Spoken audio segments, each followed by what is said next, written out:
Mary had a little lamb whose fleece was white as snow, and everywhere that Mary went, the lamb was sure to go. Hey, that's really good. And do you know who wrote that nursery rhyme? Sarah Josepha Hale wrote it in 1830. Smart kid. Yeah, she is. She was born in Newport, New Hampshire, October 24th, 1788.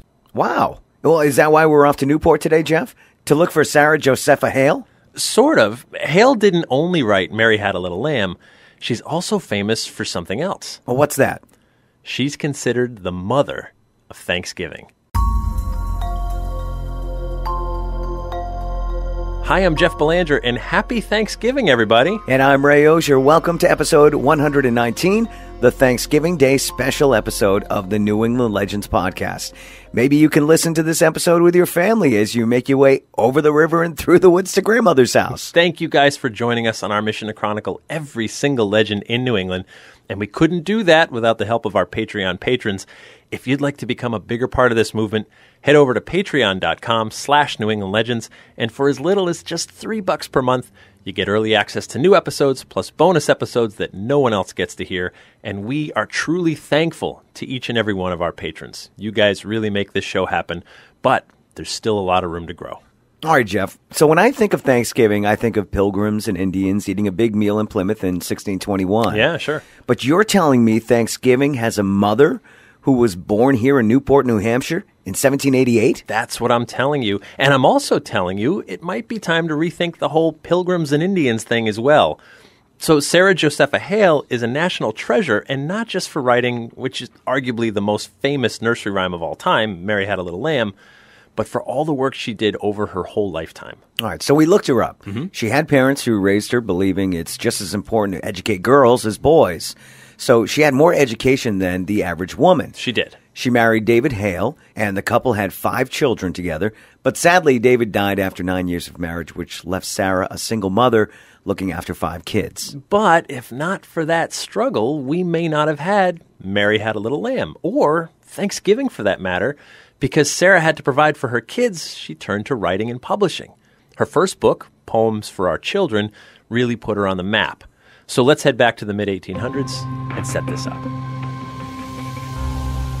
In 1827, Sarah Josepha Hale publishes her first novel titled Northwood, Life North and South.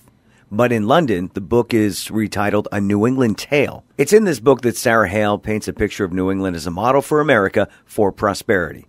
Parts of that model include a holiday called Thanksgiving. Her description in the book will become a template for the holiday.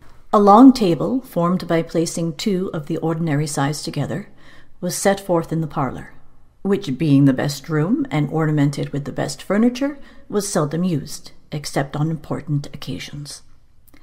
The table, covered with a damask cloth, vying in whiteness and nearly equaling in texture the finest imported, though spun, woven, and bleached by Mrs. Romilly's own hand, was intended for the whole household, every child having a seat on this occasion.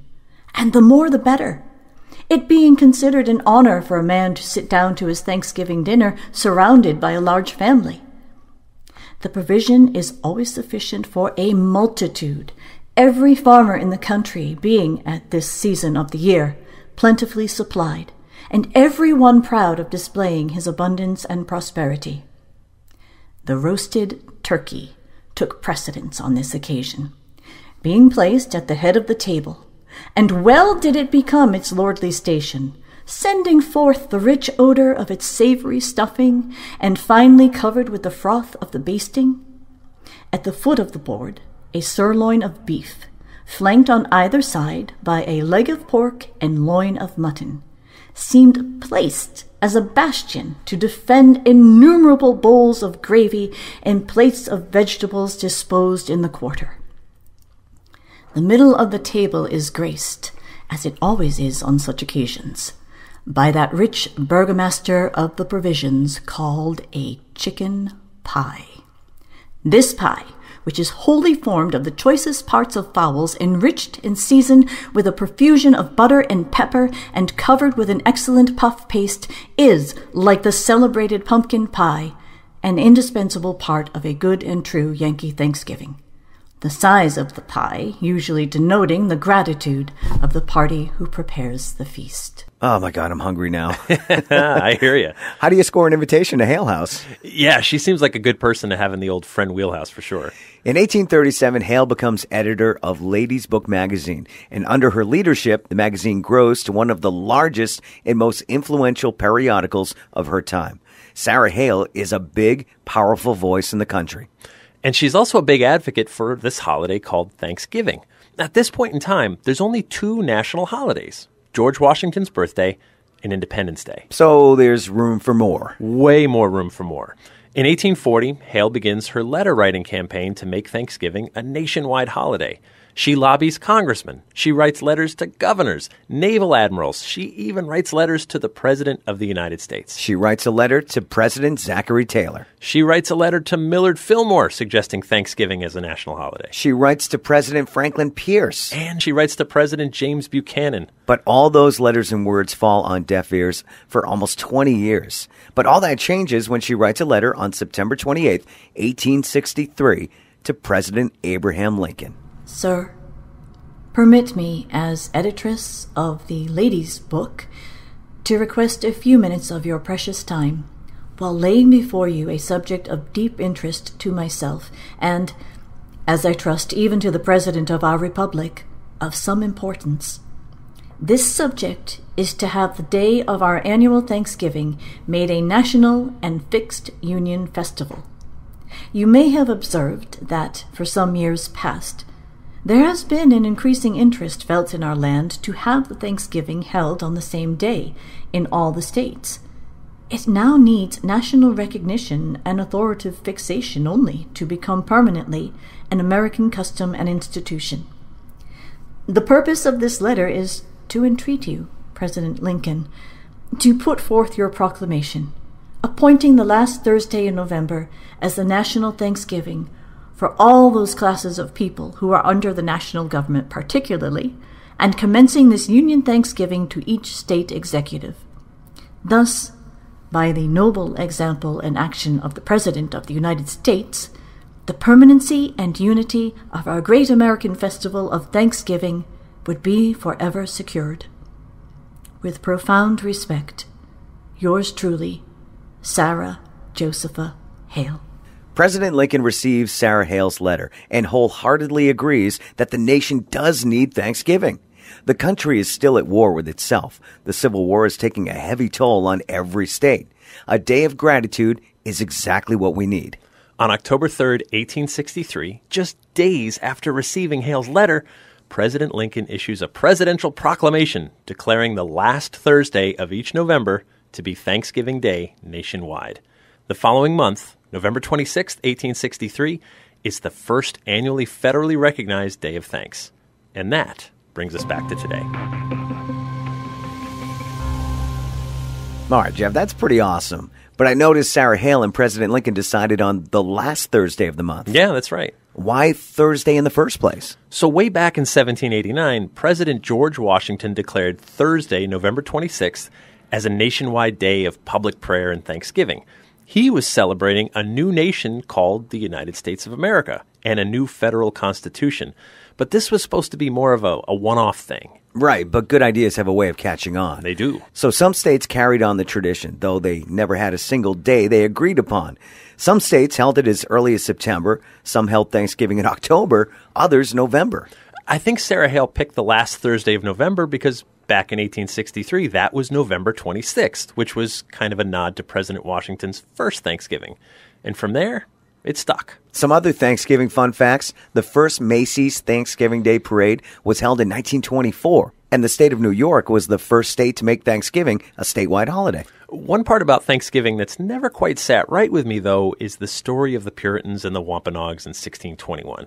I mean, every single school kid learns about that first Thanksgiving, and the stories become intertwined with the holiday. Right. And considering what happened to the Native Americans shortly after 1621, it's not always a pleasant story to tell. No, it's not. In fact, many Native American groups call this day a national day of mourning. That's true. And though there were grave injustices done in the 1600s and even later, George Washington never mentioned the Puritans and the Wampanoags in his first Thanksgiving Declaration. Had nothing to do with it. And reading Sarah Hale's book and letter to President Lincoln, I also see no mention of Plymouth or Pilgrims. Exactly. I mean, it wasn't until later that someone decided to tie this holiday to its earliest roots in the country.